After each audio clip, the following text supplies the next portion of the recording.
If you're a software engineer, then your side project probably won't make a dime, and I'll tell you why in a few minutes. If you don't know me, my name is Bago. Not too long ago, I was a regular 9-to-5 dev, just like you most likely are as of this moment.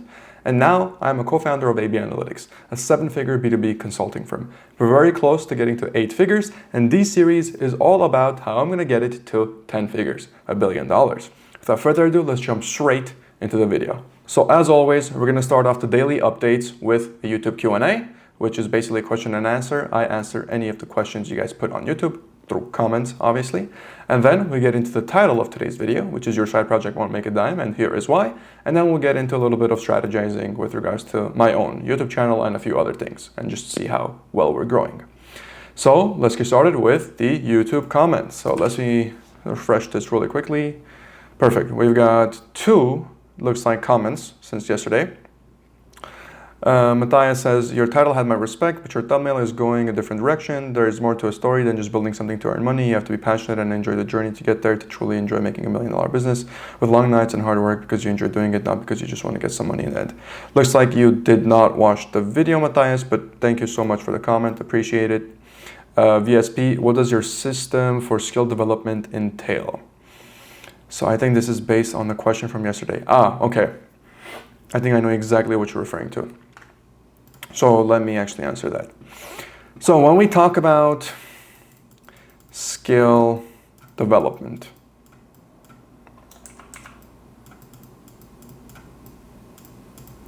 multiple people will think of this in multiple ways. Some people will think, okay, I'm going to take a course, learn it. I'm going to put something on my notebook every single day, try it out, write, action, reaction, learn from there. Practice makes perfect. This is how generally most people go about skill development. For me, there really is, I think, one major cheat code to skill development. And that is as follows. Before I even find the course, before I even do any type of practice problems, before I do anything, the first thing I'm going to look for, right, with the skill that I'm going to develop is who is currently the best, who was the best,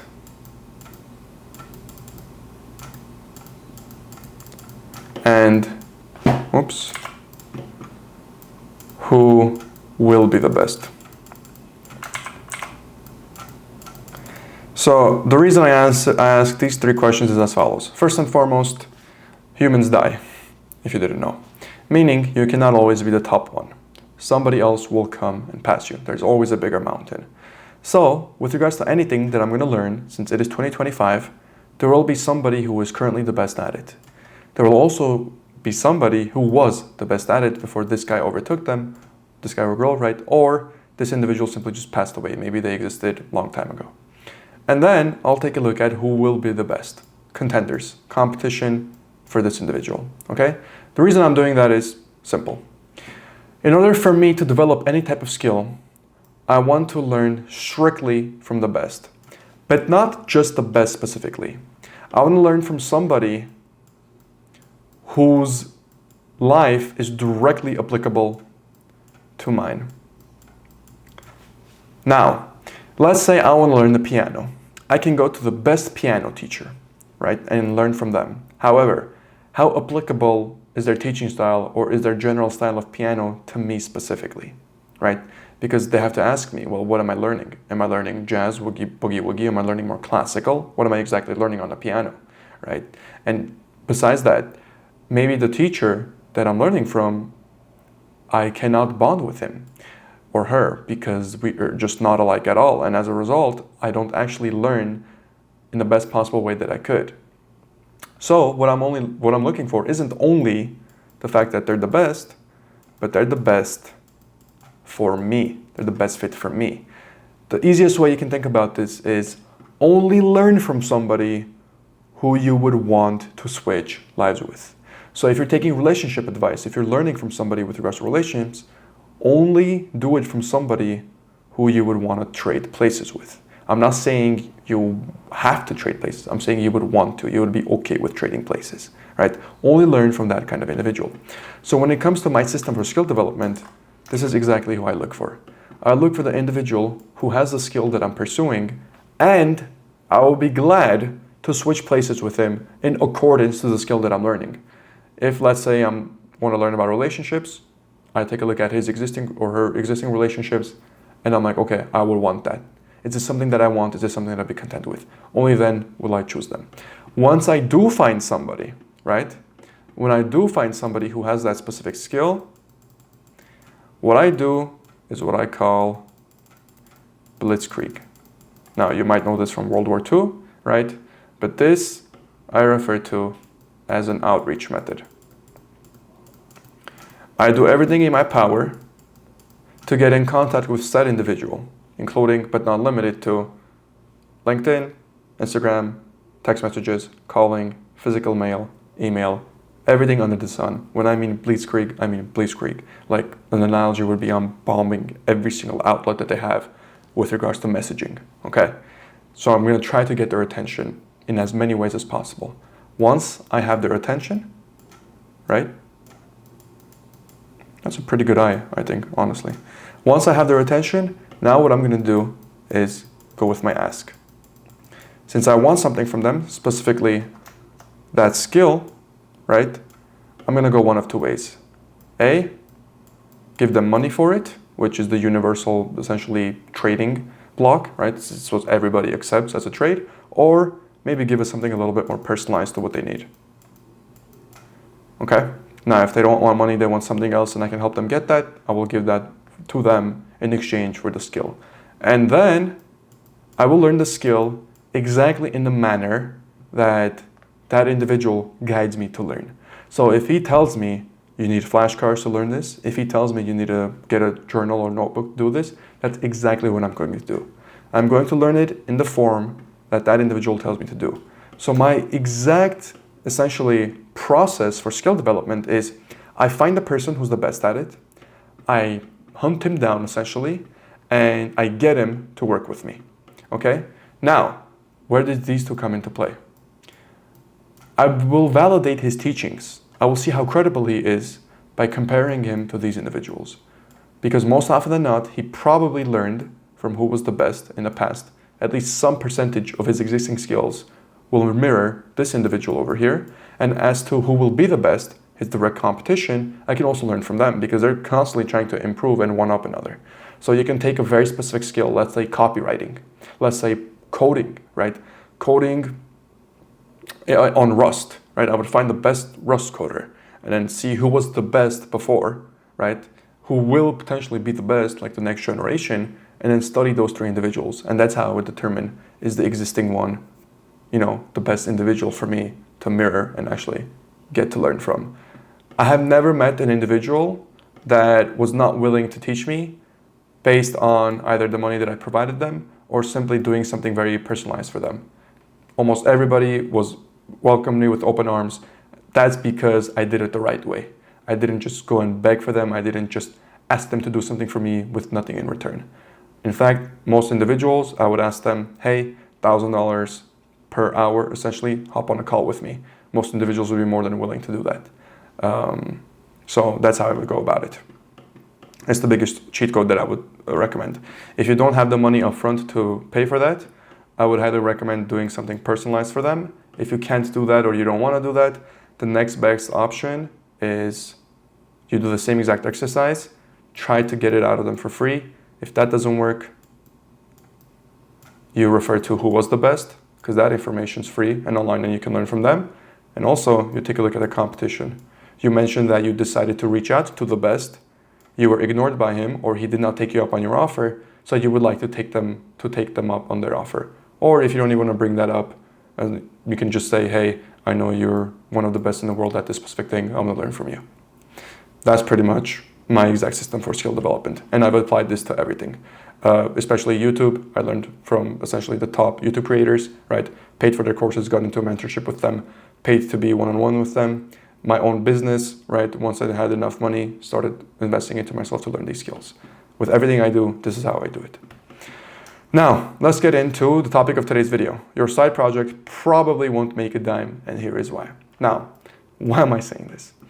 Today's video is actually inspired by yesterday. Yesterday, we talked a little bit about regrets in your 40s and 50s.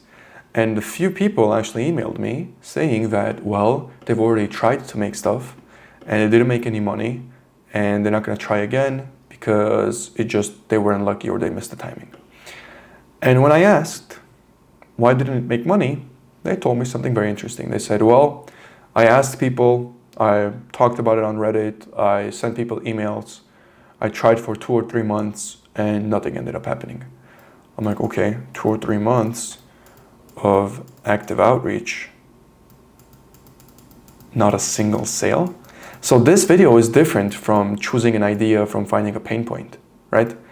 That is extremely important. I'll get into that in the future videos, but this is strictly, even if you have the worst idea on the planet, you can still make money from it, right? That doesn't mean you'll be profitable, but you'll still make a dime from it, at the very least. We're talking about revenue here.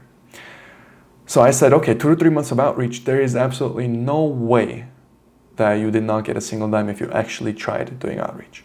Go and behold, in 2 to 3 months, only 150 people were contacted. Let's do simple math together, okay? Let's assume you have a product, a side project, and you want to get your first user, okay? For you to get your first user, you have to hop on sales calls to close people. Now, let's assume that you are horrid at sales, meaning your close rate is only 10%. So, for every single person you talk to, every 10 people you talk to, you close 1. Meaning, you have to talk with 10 people to close 1. If you have to talk with 10 people, well, you first have to find these people somehow. You have to get them to agree to get on a call with you, right? So let's assume that to get these 10 people on a call, you first need to get a positive response from them, for them to even agree, okay? Let's assume, once again, you are just the worst communicator on the planet and you only have a 1% positive reply rate. To get to 10 people, right, you're gonna need 1,000 individuals. You need to talk to not even 1,000 individuals, you need to get a positive response. So you're gonna need to reach out to 1,000 individuals to get a positive response from, okay? And then let's assume that to reach out to 1,000 individuals, to at least get a positive response from 1,000 individuals, now I can assume that you can get negative responses and you can get no responses. For the sake of this example, I'm not gonna bring that up, right? But instead, what I'm going to do is I'm going to talk about opens for people to even see your message or however it is you're reaching out to them. So I'm just going to assume that this is cold emails because this is what most individuals do. Since you need 1,000 positive responses, once again, I'm not even covering the negative responses and not responses.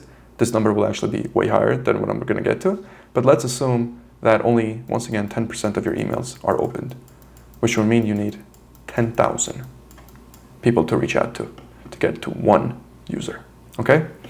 These numbers are horrid. Even a beginner, even a 14-year-old person will probably have better numbers than these, okay?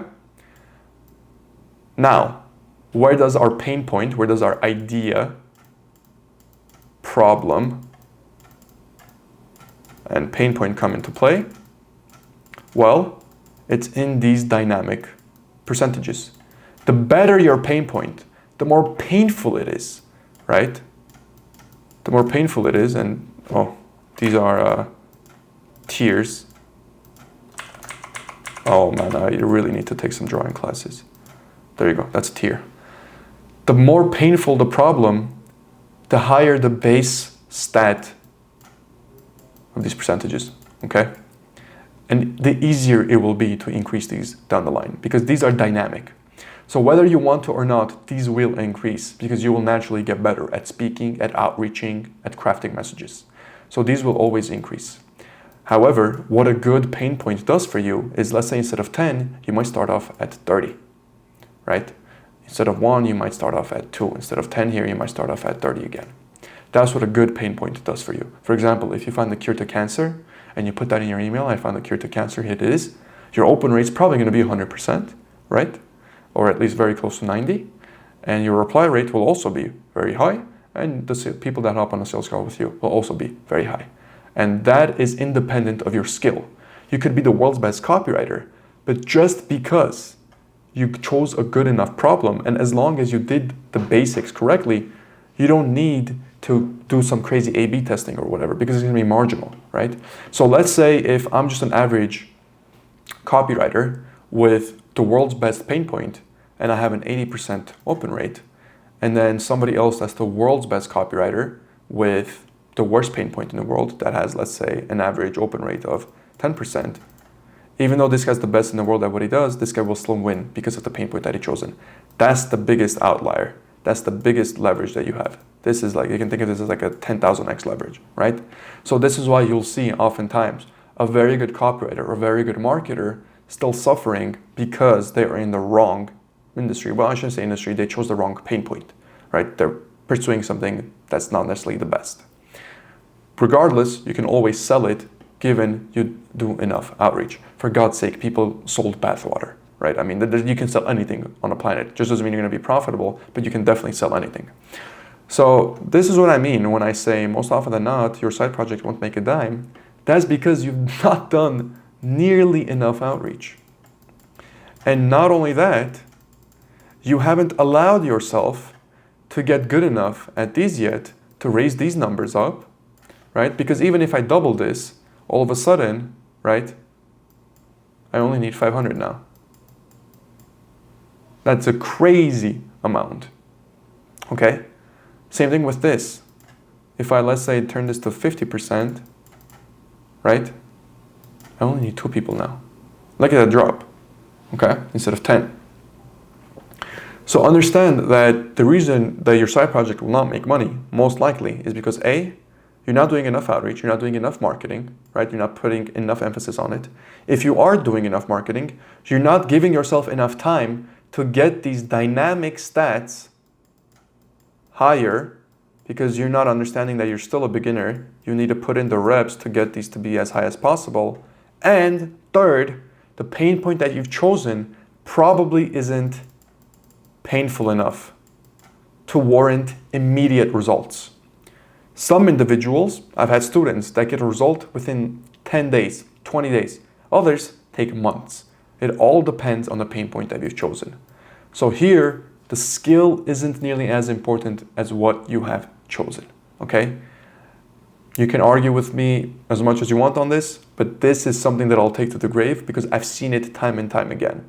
I am not the world's best copywriter, nor am I the world's best marketer. But because I'm very, very good at choosing proper pain points and understanding my customers, I've beaten some of the top marketers, some of the top copywriters within my area in Los Angeles because of what it is that I'm doing and the pain point that I've chosen for exactly what it is that I'm offering. And this includes the competition as well, okay? So fundamentally speaking, if you want your side project to actually make a dime, give yourself more time to improve, put in more reps,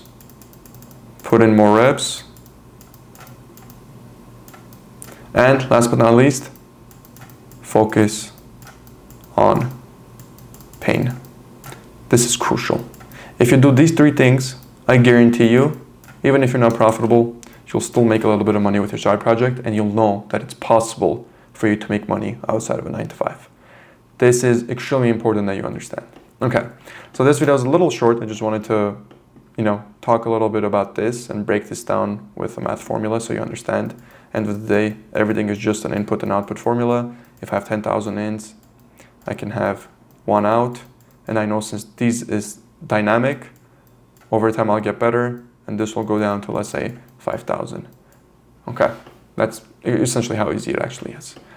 You just need to give in enough time, put in enough reps, and choose a proper pain point. Now let's talk a little bit about strategizing. So last time we left off with the YouTube strategy, what I'm gonna do with regards to the videos. Let's actually take a look at how we are growing. So this channel was made August 24th, 3 days ago, we're already at 60 subscribers, which is perfect. Not bad. Growing, this channel is growing way faster than my previous one. Most recent video has a 13% click-through rate, but our views are pretty low, which means we don't get enough impressions yet. This one did pretty okay, 4.8% click-through rate. Could be a little higher. This one did the best thus far, but our average view duration is pretty low. Retention is pretty low on that one, but these one retention is slightly better. So we'll see what happens if YouTube will actually start picking up the pace. Let me go ahead and actually do that. I don't know why I can't like it. I wonder why I can't like it. That's a little concerning. Let me check it from here. Unresponded. Huh, I wonder. Anyways, this is what this one will be. Now let me actually check to see how our other channel is doing, because let's put this here, analytics, last 28 days. Yeah, let's do that. Let me refresh this. Oh yeah, and you can see how much revenue I'm making from the channel, which is basically nothing, right? So last 28 days, interestingly enough, we've gotten a lot less views. But this one has been doing, most of our recent videos have been doing relatively well, especially this one right here. But I have been uploading a lot more focused content as compared to beforehand. In terms of comments, we're still getting decent enough comments on this. Don't really have the time to take a look at that, but let's see our subscriber count. So we've definitely picked up pace over here, and then it's been slowly growing. By the end of the year, within the next 3 months, I am aiming for 50,000. I believe it's actually doable, 50,000 subs you can get here. But more than that, I just want more individuals to like find the videos. I believe a lot of these videos are so underrated, like especially this one right now. There's so much info in that. If you haven't seen it already, check that out. But let's see how the growth for the two channels goes. My thing is, if let's say 2026 January, right, if I can have 50K subs and about consistent 3K viewers per video on the main, and then if I can do on the daily, if I can get it to like even 1K subs, that's honestly good enough for me. And then if we do like 500 viewers per vid, because these viewers will be worth a lot more than these viewers, 100%. Because you guys have to be pretty invested to watch these ones every single day, right? For however long it is, no editing, nothing. So appreciate you, really do. Thank you for watching. Hopefully you're learning something. My goal is probably gonna be, yeah, I think I can definitely get to this. And then I need to create an Instagram actually. So I need to create an Insta. Well, I already have an Insta, but I have no clue how it works. So I have to like kind of learn that, probably consult with somebody. I have to do X as well, and then potentially TikTok, but we'll see about that. So for tomorrow's video, for strategy, we'll probably consider Insta. We'll talk a little bit about Insta for strategizing and talk about how we can do that.